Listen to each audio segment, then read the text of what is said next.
Hello, and welcome to the Deeper Network. In this video, I'm going to explain to you how to set up and use the new Dual WiFi Antenna. For this demonstration, we'll use the new Deeper Connect Pico. Remember, the new Dual WiFi Antenna will only work for the new Deeper Connect Pico and the Deeper Connect Mini.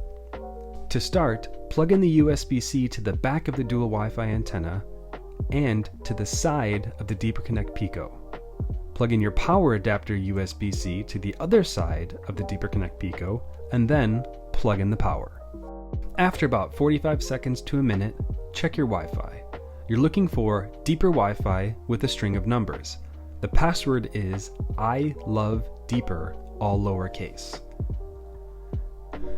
Once you've connected, in your browser, go to 34.34.34.34. To be able to complete the setup, you need to scan for a Wi-Fi.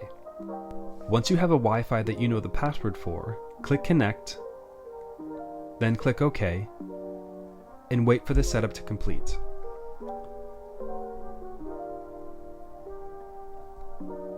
Once the connection has been established, make sure that you read the terms and conditions and the privacy policy, click Confirm, and you now have access to your Deeper Connect Pico and AtomOS. Thank you for watching.